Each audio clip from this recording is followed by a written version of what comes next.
Good morning. My name is Ralf Friedrichs. I am an author and addiction recovery coach, a life coach, and the host of this show, the Take Your Life Back Today radio show. You can see a video version on this if you go to YouTube under channel Take Your Life Back Today show. Folks, how do I increase my compassion without becoming a doormat? How many of you are over compassionate? Well, 3 questions to ask to find out balance between compassion and boundary setting. So let's talk about compassion is love in action. However, many people sacrifice their well-being to accommodate others. I'm never more courageous than when I'm embracing imperfection, embracing vulnerabilities, and setting boundaries with the people in my life. Compassion for others is one of the highest marks of a person's character.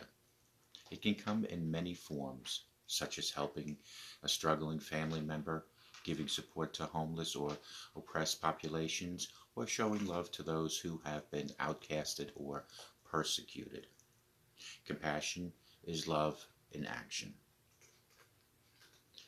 However, many people sacrifice their well-being to accommodate others.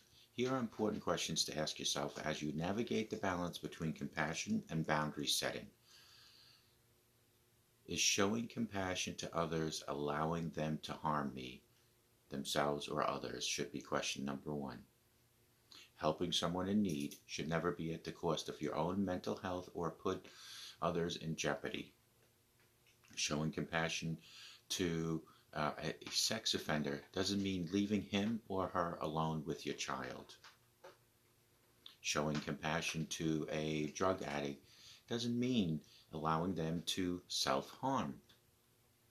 Forgiving a family member who once took advantage of you financially does not mean giving additional funds.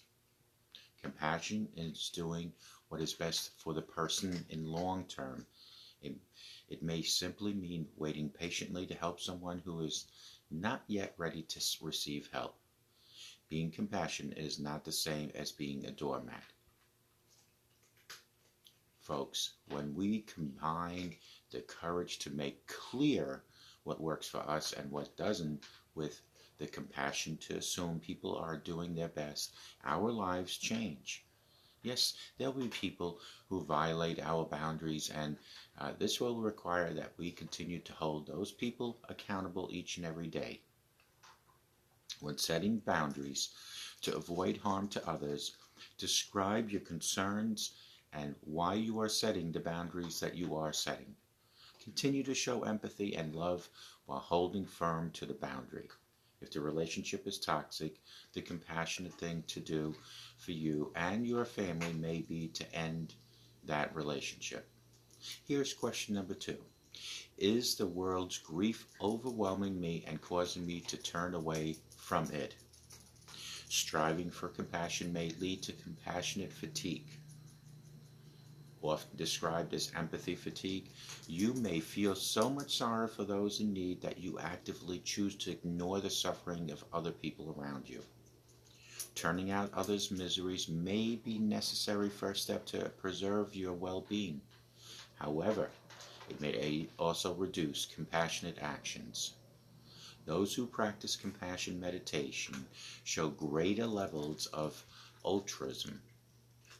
You never need to feel guilty for living a happy life while others suffer.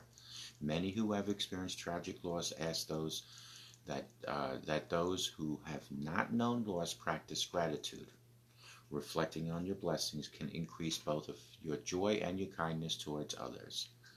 To protect against compassion fatigue, focus on shifting your empathy from emotional to cognitive. That is, try to understand the perspective of those who are suffering without feeling the emotional or the emotions they feel. There will always be someone suffering, and consistently trying to feel what they feel will lead to burnout. Friends, take time each day to engage in compassion meditation, also known as loving kindness meditation. Rather than focusing on the emotions of others, try to contemplate feelings of compassion.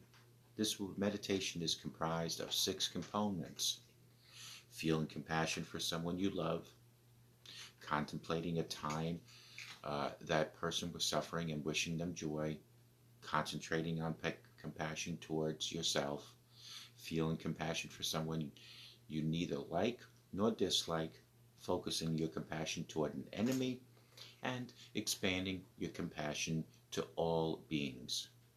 People who use this meditation show greater altruism, a strong marker of compassion.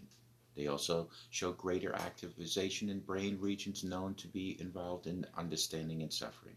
And the last question you want to ask yourself is a lack of self-compassion affecting how I see other people?